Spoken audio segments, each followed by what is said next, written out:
Question number 1. In this question it is saying that Anil, Vimal and Sohan can do a piece of work in 20, 30 and 60 days respectively. In how many days can Anil do the work if he is assisted by Bimal and Sohan on every third day? 3 persons हैं, अनिल, बिमल और सोहन. अनिल किसी काम को 20 days में करता है, बिमल उस काम को 30 डेज़ में करता है और सोहन उस काम को 60 डेज़ में करता है. तो अगर हम वर्क यूनिट को 60 अज्यूम कर ले तो अनिल पर डे कितना काम करेगा? 3 यूनिट. बी कितना काम करेगा पर डे? 2 यूनिट. और सी कितना काम करेगा? 1 यूनिट.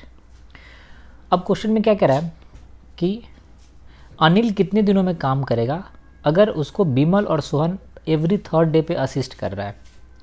तो इसका क्या मतलब है? फर्स्ट डे कौन काम करेगा? अनिल 3 यूनिट. सेकेंड डे भी कौन काम करेगा? अनिल 3 यूनिट.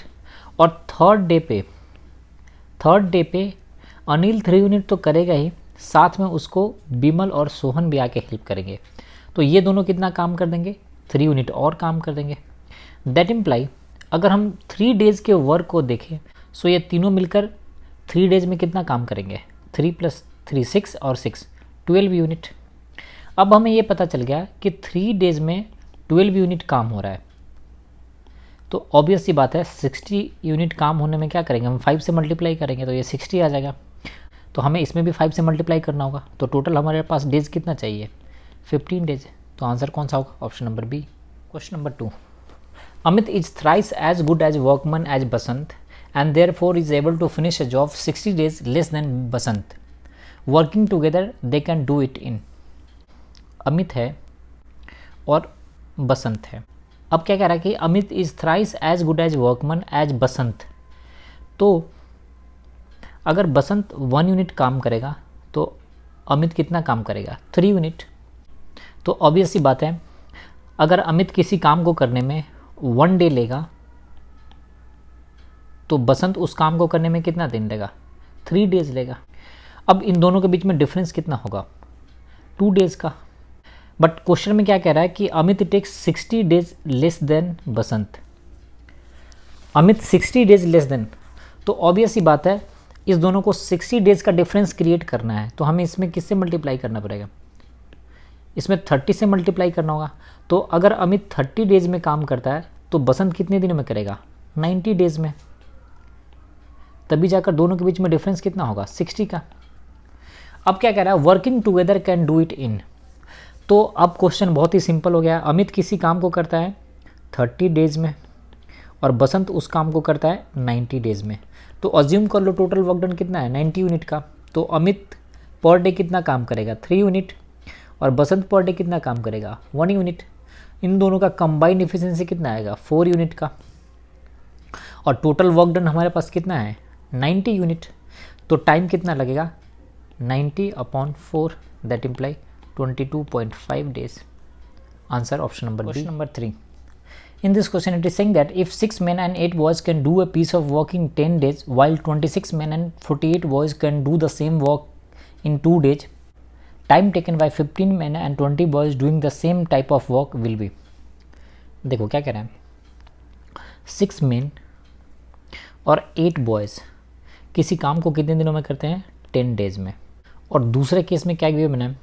26 मेन और 48 बॉयज़ ये काम करते हैं 2 डेज में. तो ऑब्वियस ही बात है अगर हम फर्स्ट केस में देखें तो 6 मेन एवरी डे काम करता है तो 10 डेज में. तो टोटल कितने मेन चाहिए होगा हमें? 60 मेन.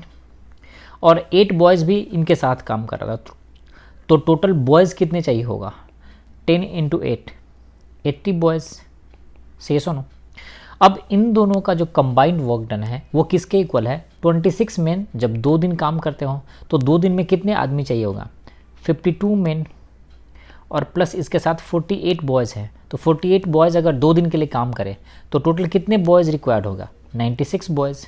अब यहाँ पे एक चीज़ बहुत इंपॉर्टेंट है. इन दोनों ने जो मिल के काम करा है वो दोनों क्या है? आपस में इक्वल है. तो ऑब्वियस ही बात है इनका वर्क डन भी क्या होगा? इक्वल होगा. यहाँ से अगर हम देखें तो यहाँ से 52 मैन को अगर हम लेफ्ट साइड में लाएंगे तो हमें क्या मिलेगा? 8 मैन इज इक्वल टू, अगर इसको इधर ले जाएंगे तो हमें क्या मिलेगा? 16 बॉयज़. तो हमें ये पता चल गया कि 1 मैन किसके इक्वल है, 2 बॉयज़ के लिए। तो यहाँ पे इफिशिएंसी का रिलेशन मिल गया। अब हमें चाहिए क्या था कि 15 मेन और 20 बॉयज़ उस काम को मिलकर कितने दिन में करेंगे। हमें पता है 1 मैन किसके इक्वल है, 2 बॉयज़ के। तो किसी एक को चेंज कर लो। अगर बॉयज़ को अगर हम मैन में चेंज करेंगे तो ये 20 बॉयज़ किसके इक्वल होगा, 10 मैन के। तो अल्टीमेटली हमारे पास 15 मैन और 10 मैन, तो टोटल कितना मैन हो जाएगा, 25 मैन। और अगर हम फर्स्ट केस को देखें तो टोटल हमारे पास 6 मैन थे और 8 बॉयज़ था। वो किसी काम को कितने दिन में करते थे, 10 डेज़ में। अगर हम इस बॉयज़ को मैन में चेंज करें तो ऑब्वियस ही बात है ये 4 मैन के इक्वल हो जाएगा। तो हमें यहाँ से क्या इन्फॉर्मेशन मिलेगा कि 10 मैन किसी काम को कितने दिन में करते थे, 10 डेज़ में। तो 25 मैन इस काम को कितने दिन में करेंगे। तो सिंपली हम क्या लिख सकते हैं, 10 × 10 इज इक्वल टू क्या हो जाएगा, 25 × डे। तो यहाँ से ये कितना आएगा, 100/25 इज इक्वल टू डे आएगा। तो ये वैल्यू कितना होगा, 4। तो आंसर कौन सा होगा, option number 4। A can do a certain work in the same time in which B and C together can do it. If A and B together can do it in 10 days and C alone in 50 days, then B alone can do it in. A जितना दिन में काम करता है उतना ही time कौन लेता है, B और C। ठीक है। अब हमारे पास दूसरा इन्फॉर्मेशन क्या गिवन है कि A और B किसी काम को कितने दिन में करते हैं, 10 डेज़ में, एंड सी करता है कितने दिनों में, 50 डेज़ में। तो अज्यूम कर लो यहाँ पे टोटल वर्क डन हमारा कितना था, 50 यूनिट। तो अगर ये 50 यूनिट है तो A + B पर डे कितना काम करेगा, 5 यूनिट, और C पर डे कितना काम करेगा, 1 यूनिट। अब यहाँ पे क्या गिवन है, A + B मिलकर 5 यूनिट काम करता है, से सुनो। अगर A x यूनिट काम करेगा तो B कितना करेगा, 5 - x, से सुनो। तो हम यहाँ से क्या लिख सकते हैं, A का वैल्यू कितना होगा, x। A इक्वल यूनिट काम करते हैं B + C टुगेदर के। तो B कितना काम करता था, 5 - x, और C कितना काम करता है, C की एफिशिएंसी कितनी थी, 1 यूनिट। तो यहाँ से 1 लिख देंगे। तो अल्टीमेटली हमें क्या मिलेगा, 2x इज इक्वल टू कितना हो जाएगा, 6। सो x का वैल्यू कितना मिलेगा, 3। तो यहाँ से B की एफिशिएंसी कितनी आ जाएगी, B की एफिशिएंसी 2 यूनिट आ जाएगी। टोटल वर्क डन हमारे पास कितना था, 50, और B काम करता है एवरीडे 2 यूनिट। तो यहाँ से टोटल उसको कितना टाइम लगेगा, 25 डेज। तो हमारा आंसर कौन सा होगा, option number 5। In this question it is saying that a machine P can print 1 lakh book in 8 hours, machine Q can print the same number of books in 10 hours, while machine R can print them in 12 hours. All the machine start at 9 am while the machine P is closed at 11 am and the remaining 2 machine complete work. Approximately at what time will the work be finished? Machine P किसी काम को 8 hours में करता है और machine Q same काम को 10 hours में करता है, और मशीन R सेम काम को 12 आवर्स में करता है। और एक काम क्या था, 1 लाख बुक प्रिंटिंग। हमने क्या करा, जो 1 लाख की बुक प्रिंटिंग थी उसको 120 यूनिट में डिवाइड कर लिया। तो ऑब्वियस ही बात है P पर R कितना काम करेगा, 15 यूनिट। Q कितना काम करेगा, 12 यूनिट, और R कितना काम करेगा, 10 यूनिट। अब क्या कह रहा है, all the machines are started at 9 am while P is closed at 11 am and the remaining 2 machine complete work. सारे मशीन एक साथ स्टार्ट हुए कितने बजे, 9 am पे, और 11 am पे कौन बंद हो गया है, P क्लोज हो गया है। तो इस 2 आवर्स में तो सभी मशीन काम कर रहे थे, P भी, Q भी और R भी, से सुनो। तो इनकी पर आवर की इफिशिएंसी कितनी थी, 15 और 12, 27 और 10, 37। तो 37 यूनिट के रेट से ये 2 आवर्स में कितना काम कर लेंगे, 37 × 2 74 यूनिट काम इसने कर लिया है। अब टोटल काम हमारा कितना बचा हुआ है, 120 - 74 करेंगे तो वही काम बचा हुआ है, तो वो कितना आएगा, 46 यूनिट। अब 46 यूनिट कौन काम करेंगे, P तो चला गया है, तो ऑब्वियस ही बात है काम करने के लिए बचा हुआ कौन सा है, Q और R। और Q और R की दोनों की एफिशिएंसी कितनी है, 22 यूनिट, से सुनो।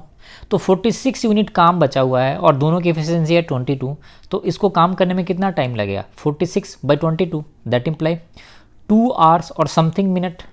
से सुनो, हमसे अप्रॉक्सीमेट टाइम पूछ रहा था, अप्रॉक्सीमेटली, तो ऑब्वियस ही बात है 11 बजे के बाद 2 आवर्स समथिंग मिनट लगेगा, दैट इम्प्लाई काम कितने बजे ख़त्म होगा 1 PM पे। तो हमारा आंसर कौन सा होगा, option number 6। In this question, it is saying that X and Y can do a piece of work in 20 days and 12 days respectively. X started the work alone and then after 4 days Y joined him till the completion of the work. How long did the work last? देखो क्या कह रहा है, X और Y किसी काम को 20 days और 12 डेज में कंप्लीट करते हैं। तो अज्यूम कर लो वर्क डन 60 यूनिट है, तो x पर डे कितना काम करेगा 3 यूनिट और y पर डे कितना काम करेगा 5 यूनिट। अब क्या कह रहा है, x started the work alone and then after 4 days y joined him, तो x कितना काम कर लेगा 12 यूनिट। अब रिमेनिंग वर्क डन कितना है 60 - 12, तो 48 यूनिट। अब दोनों मिल के काम करेंगे तो दोनों की वर्क की एफिशिएंसी कितनी हो जाएगी 8 यूनिट। तो ऑब्वियस ही बात है 48 यूनिट काम करने में 8 यूनिट के रेट से टोटल टाइम कितना लगेगा 6 डेज। सो पूछ रहा है how long did the work last, तो वर्क कितने दिन तक लास्ट किया। इनिशियली जब एक्स ने काम किया था तो 4 डेज़ के लिए, और जब दोनों मिलकर काम कर रहे थे तो 6 डेज़ के लिए, तो कंबाइंड डे कितना हो जाएगा 10 days. Answer number 7। In this question it is saying that A is 30% more efficient than B. How much time will they working together take to complete a job which A alone could have done in 23 days। देखो क्या करें, A और B है, A is 30% more efficient then B, तो 30% मोर का क्या मतलब होता है 3/10 ज़्यादा है। 3/10 का क्या मतलब होता है ज़्यादा होने का, कि अगर B 10 यूनिट काम करेगा तो A कितना काम करेगा 10 यूनिट। अब क्या कह रहा है, वर्किंग टुगेदर कितना टाइम लेंगे एक काम को करने में जिसको A ने अकेले काम करते हुए 23 डेज लिया है। तो A at the rate of 10 unit total 23 days में कितना काम करेगा 13 × 23। अब अगर दोनों कंबाइंड होके काम करेंगे तो A और B की टोटल इफिशिएंसी कितना हो जाएगी 10 + 13, that imply 23 unit. So 23 unit combined efficiency है और टोटल वर्क डन हमारे पास कितना था 13 × 23 यूनिट, तो टाइम कितना लगेगा 13 × 23 डिवाइडेड बाई 23, तो ये आंसर कितना मिलेगा 13 डेज। Option number B.